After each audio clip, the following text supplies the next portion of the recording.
Marcos capítulo 5, versículo de 1 ao 20. Amém?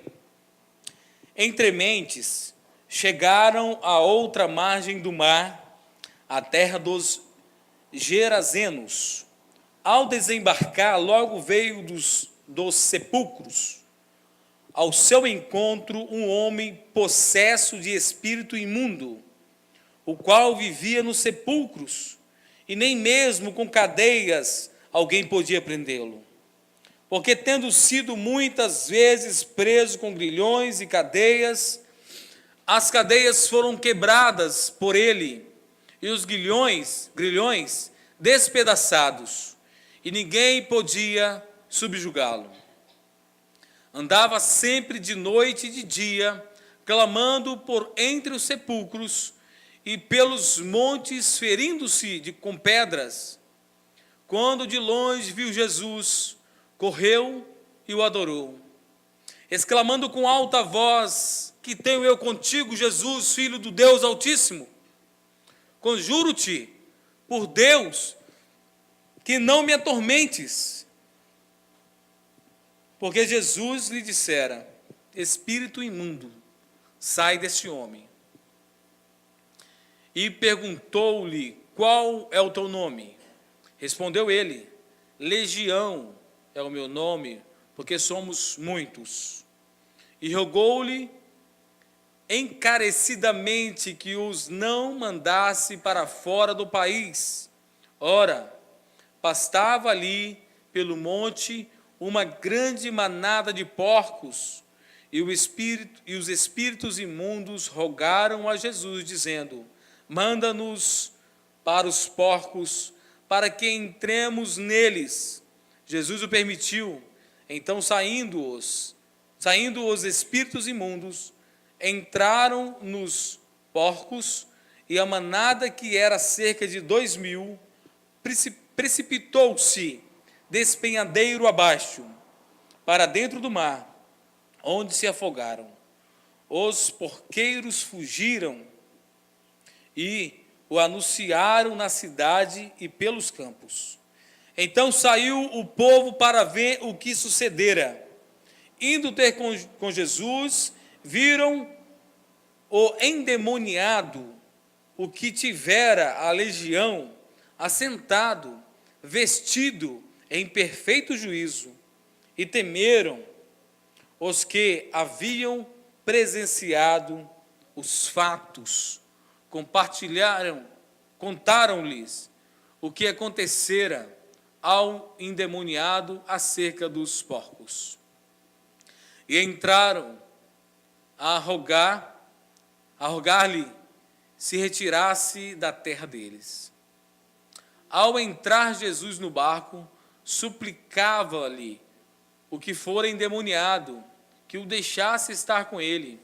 Jesus, porém, não lhe permitiu, mas ordenou-lhe: vai para a tua casa, para os teus, anuncia-lhes tudo o que o Senhor te fez e como teve compaixão de ti.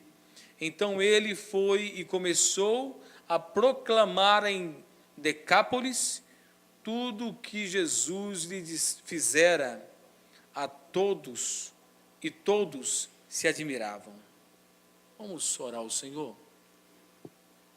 Amado Deus, como é maravilhoso a tua presença.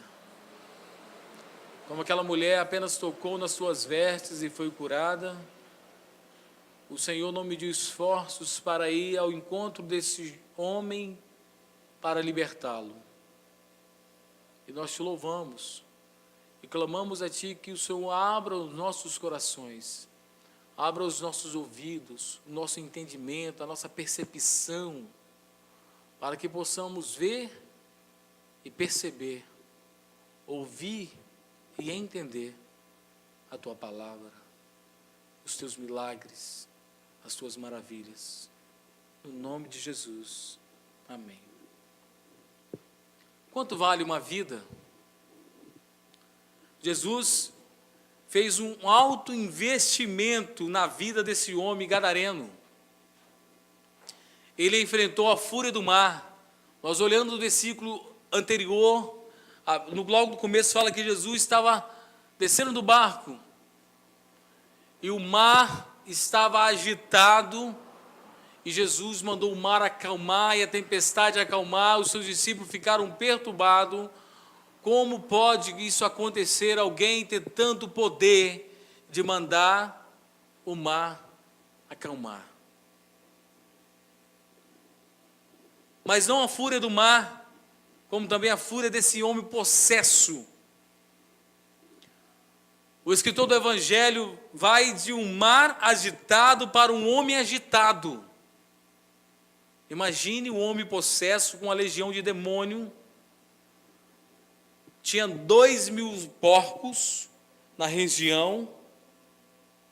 Mas segundo a história, uma legião romana tem mais de 6.000 soldados. E ela era, na época, muito forte. É como se fosse um terremoto chegando em algum país para invadir o país. A legião de soldados romanos acabava com uma nação com pouco tempo, porque ela não ia apenas um homem armado à espada, ia flecheiros, ia homens de vários tipos de armamentos. E pode ver que nessa época Israel estava dominado por Roma. Não só Israel, mas o mundo da época estava dominado por Roma. Lembrando nós na história que Egito dominou uma época, depois Pérsia dominou, os gregos também dominaram, e nessa época quem estava dominando eram os romanos. Conta na Bíblia que eram 12.000 porcos que os demônios entraram nele.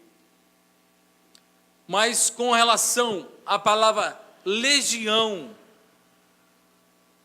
talvez não teria apenas 2.000 demônios, mas 6.000 ou mais. Agora imagina, irmão, a condição de um homem, de uma pessoa endemoniada, escravizada, presa na mão do diabo. Nesse mundo caído, ele vivia num lugar realmente de qual o mundo está, no cemitério, nos sepulcros, e ainda vivia nu, de maneira degradante, não tinha mais pudor, não tinha mais nenhum respeito pela sociedade.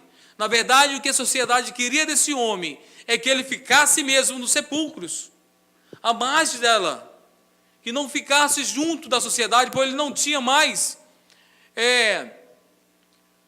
uma forma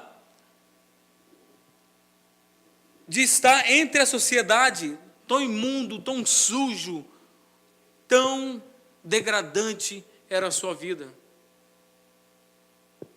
O que o diabo pode fazer na vida do ser humano? Mas quanto vale uma vida para Deus?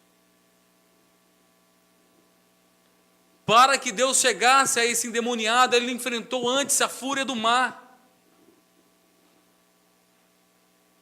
Para que Cristo nos resgatasse e nós pudéssemos estar aqui nessa noite, ele enfrentou a fúria da cruz e a ira do Pai, que estava sobre nós. Em João capítulo 3, versículo 36, fala que a ira de Deus permanece sobre os filhos da desobediência. Mas o Senhor nos resgatou com o seu amor, a qual tão grande nos amou. Para aquele endemoniado de Gadá, ele atravessou o mar, enfrentou a fúria do mar. Para cada um de nós, para vocês que estão em Sarduá, Deus venceu a sua guerra. Para você morar com Cristo na eternidade, você não precisa vencer a fúria do mar. Você não precisa ir para a cruz, porque Cristo foi para a cruz em nosso lugar. O que nós precisamos fazer é entender que precisamos morrer com Cristo para ressuscitar com Ele. Não ir para a cruz sozinho, tentar resolver a nossa coisa, nossa causa, mas ir para a cruz com Cristo. Porque sozinho, com o nosso braço, jamais teremos alguma vitória.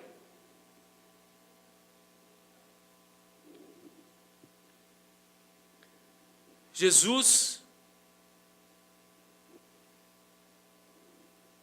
subjugou tanto o mar quanto aquele homem, porque nada o subjugava.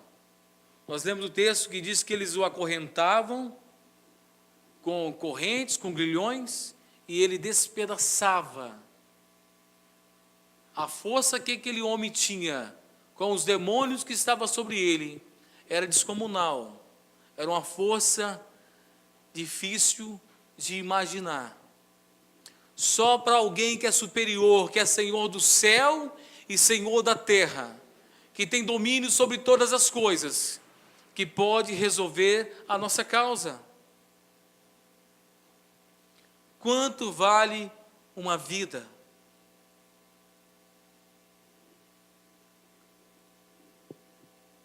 Era noite, depois de uma tempestade, num lugar deserto, íngreme, cheio de cavernas, um cemitério onde havia corpos expostos, alguns deles em decomposição. O lugar em si já metia medo no homem mais corajoso. Desse lugar sombrio sai um homem louco, desvairado, possesso, nu, ferindo-se com pedras, um pária, um aborto vivo, uma escória da sociedade. Todos já haviam desistido dele, menos Jesus. Quanto vale uma vida?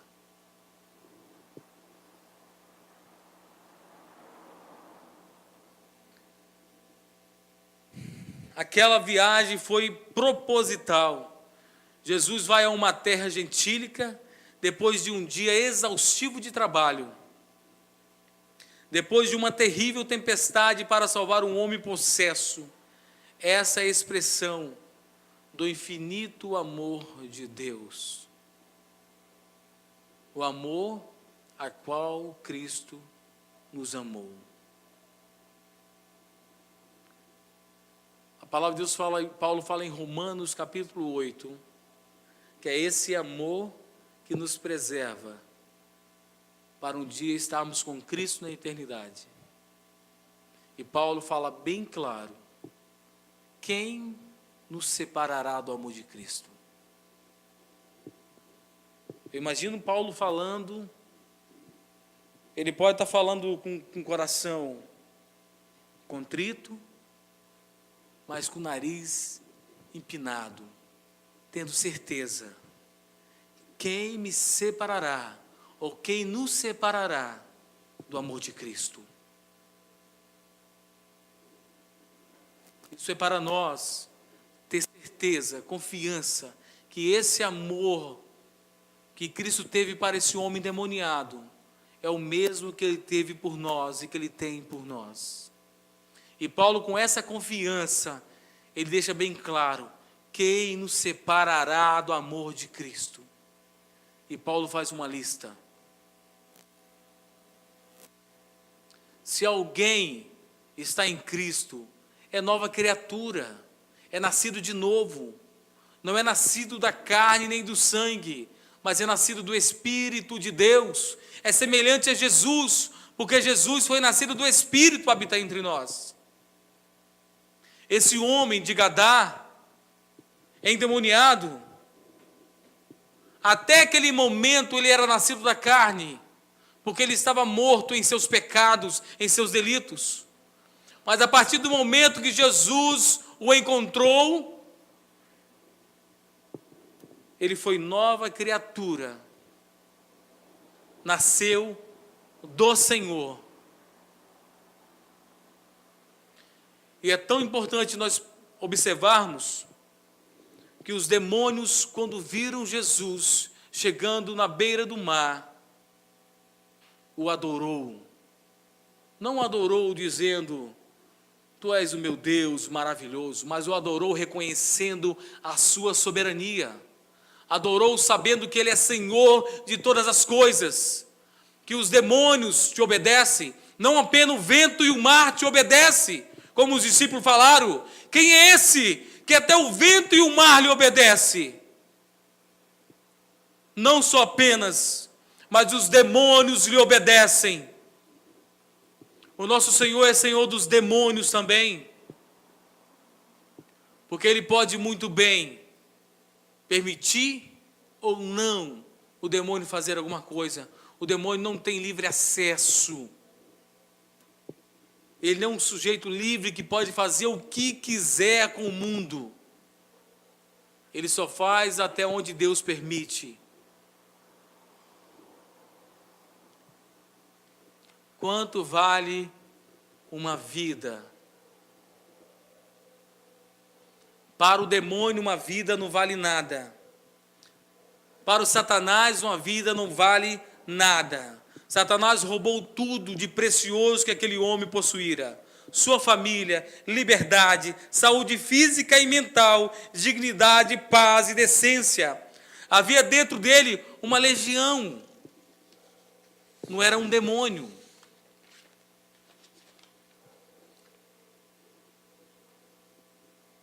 A palavra de Deus fala que o diabo, ou o ladrão, que podemos traduzir como diabo, não vem apenas para matar, roubar e destruir.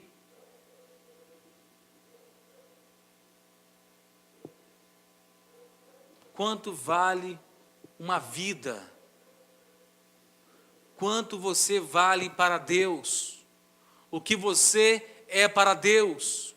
Mas o que você é na mão do diabo? Você é um nu, é um miserável, é um desgraçado, vive nos sepulcros das cidades. Vive onde vivem os mortos, ou onde habitam os mortos, que os mortos não vivem.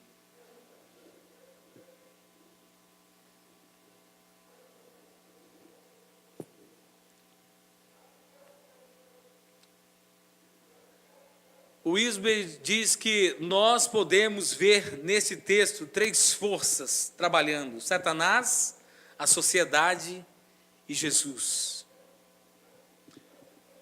O que o diabo faz? Domina as pessoas através da possessão.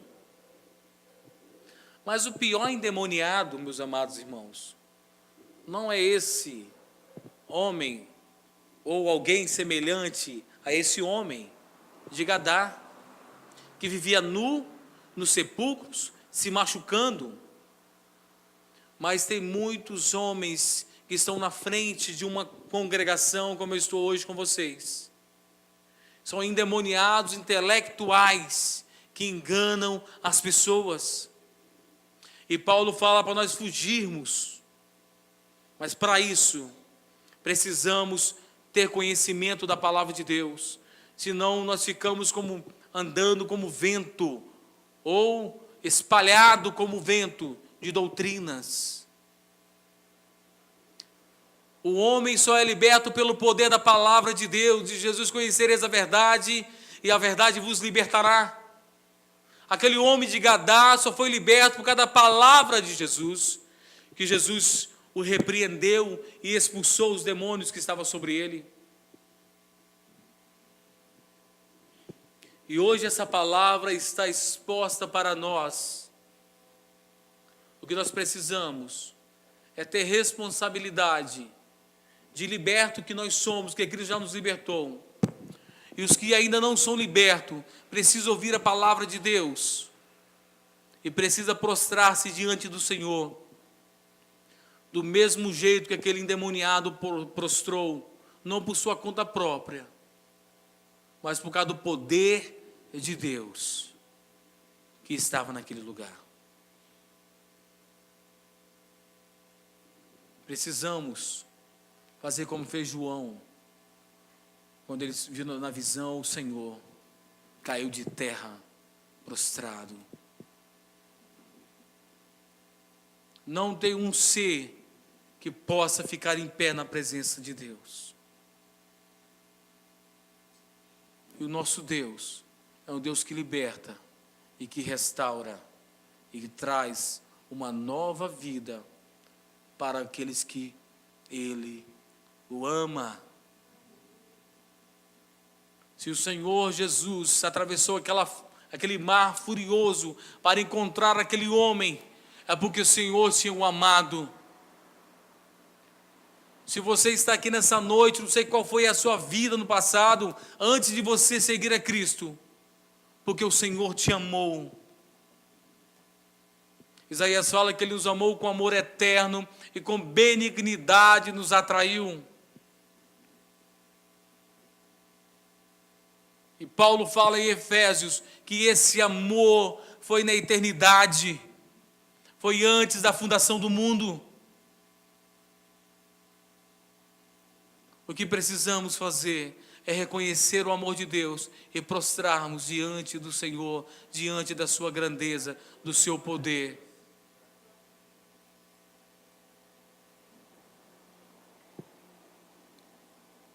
O gadareno estava possuído por espíritos imundos e havia uma legião de demônios dentro dele. A possessão demoníaca não é um mito ou uma triste realidade. A possessão não é apenas uma doença mental ou epilepsia. Ainda hoje milhares de pessoas vivem no cabresto de Satanás. Tem muitas pessoas que têm... A gente olha nossos olhos nus e fala assim, essa pessoa tem um problema, né, de saúde. Muitas das vezes sim tem um problema de saúde. Mas a maioria das vezes são obras malignas e precisamos clamar a Deus para que esse mundo seja liberto pelo poder do Espírito Santo de Deus.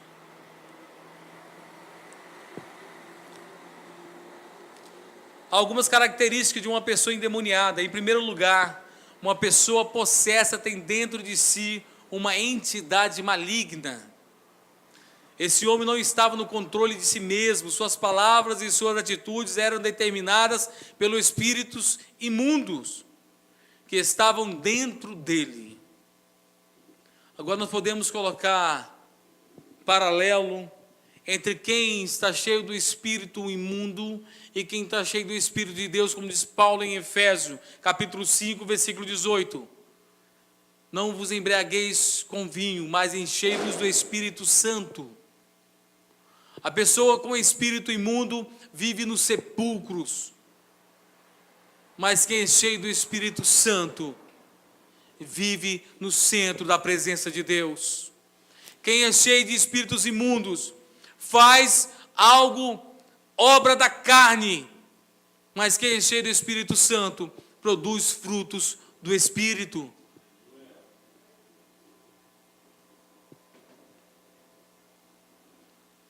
Quanto vale uma vida?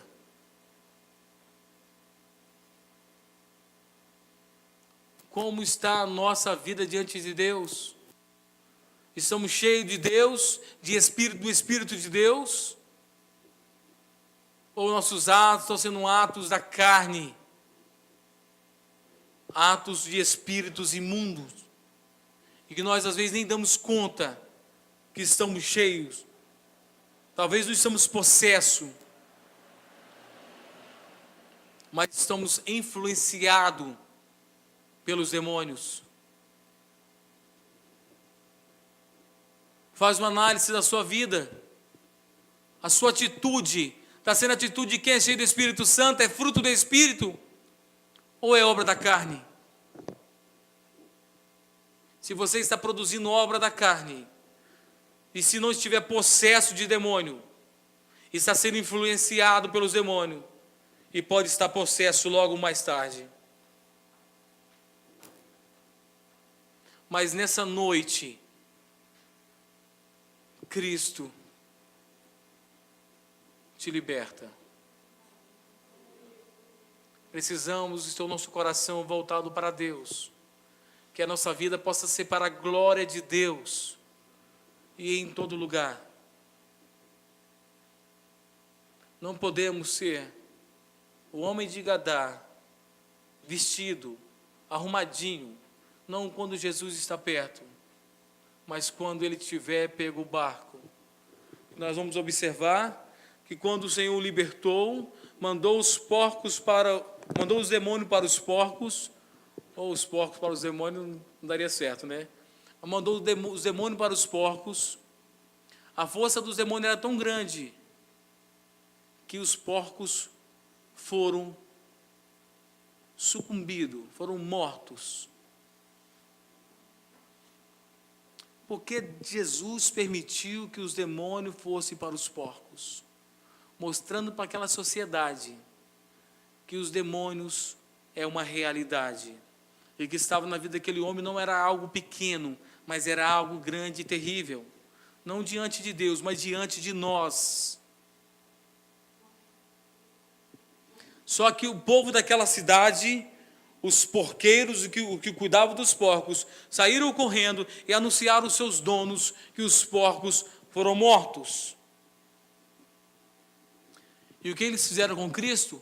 Expulsaram ele da cidade.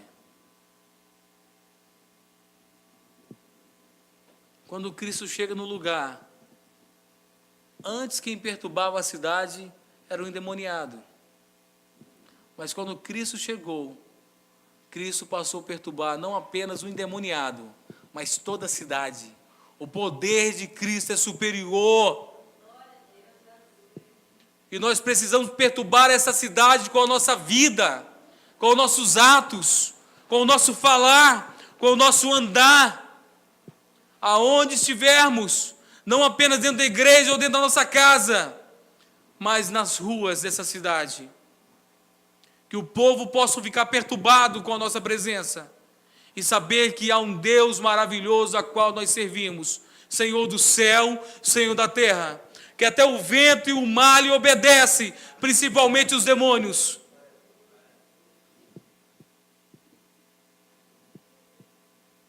Quanto vale uma vida para o Senhor?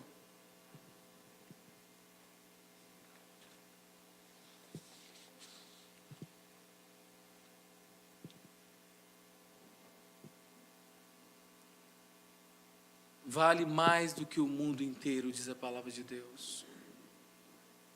Se você quiser saber, vale o sangue de Jesus derramado na cruz do Calvário, a qual não tem preço. Quanto você vale para Jesus? Vale o sacrifício dele, que ele fez em nosso lugar. E ninguém o obrigou a fazer. Porque ele fala que ninguém tira a vida dele, ele mesmo tira e ele a dá de volta. Paulo fala em Efésios capítulo 1, versículo 19, que o mesmo poder que o Pai usou para ressuscitar Jesus de Nazaré, é o mesmo que usou para nos ressuscitar. Isso é o que você vale para Deus. Você não vale apenas um homem nu, sujo, vivendo nos sepulcros da cidade. Mas você vale para Deus, como filho amado. Quando o povo chega e vê que Jesus tinha curado o homem, que eles viram um homem ao lado do Senhor, arrumado, vestido, mesmo assim, eles não se importaram com o ato que o Senhor tinha feito naquela cidade. E o Senhor saiu, porque o propósito dele já tinha sido cumprido. Ele não precisava de estar ali mais em pessoa, mas o Espírito dele já habitava na vida daquele homem. E quando Jesus pegou o barco, o homem pediu para que ele fosse com ele. Deixa eu ir contigo. E Jesus não permitiu. vá e anuncie a palavra de Deus para os seus familiares.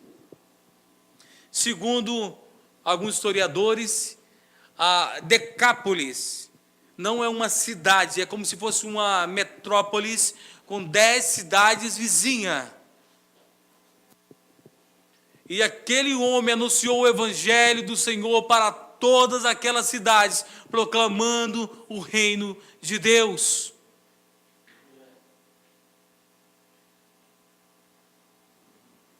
Um homem anunciou a palavra de Deus por várias cidades. O evangelho de Cristo foi anunciado e muitas vidas renderam aos pés do nosso Senhor Jesus Cristo, reconhecendo a sua graça, a sua misericórdia, a sua glória e o seu poder. E hoje, nessa noite, todos nós precisamos fazer igual fez aquele homem, agora arrumado, como cheiro suave, como um bom perfume de Deus, exalando o cheiro da glória, da graça, da misericórdia, da bondade de Deus, para esse mundo caído, podre, porque esse mundo é um cemitério gigante, e precisamos exalar o bom perfume de Deus para essa cidade de Sardoá. Não apenas Sardoá, São Geraldo, Santa Efigênia, Gonzaga e todo o povoado. Anunciar o reino de Deus, porque uma alma vale o sacrifício de Jesus na cruz do Calvário. E que possamos ser impulsionados pelo Espírito de Deus, pela graça de Deus, com o coração ardendo, cheio do amor, cheio do Espírito Santo, anunciando essa palavra de arrependimento. Como diz Pedro, arrependei-vos, porque é chegado o reino dos céus. Arrependei-vos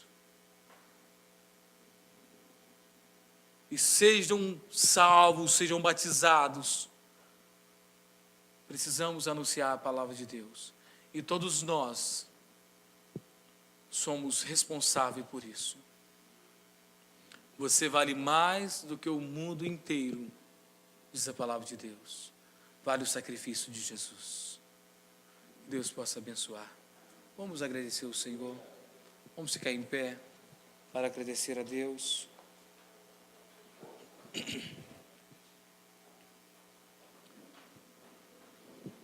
Te louvamos, Senhor, por tua misericórdia. Te louvamos pelo teu amor, a qual o Senhor derramou por nós na cruz do Calvário. Te louvamos, ó Pai, porque somos pequenos, somos fracos e necessitados, mas o Senhor se importa com nós e nos revestiu da tua graça, nos revestiu, como diz Paulo, do novo homem, do novo Adão, e nos despiu do velho homem e nos fez nova natureza em Cristo Jesus.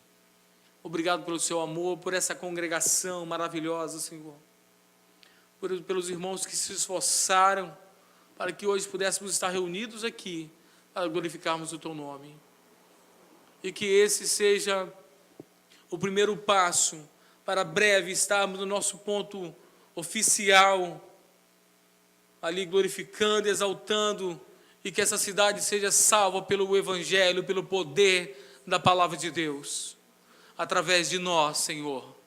Usa-nos como farol nessa cidade, no nome de Jesus. Amém. Amém. Deus abençoe você, meus irmãos, e que Cristo possa falar durante a semana mais nos vossos corações. Amém?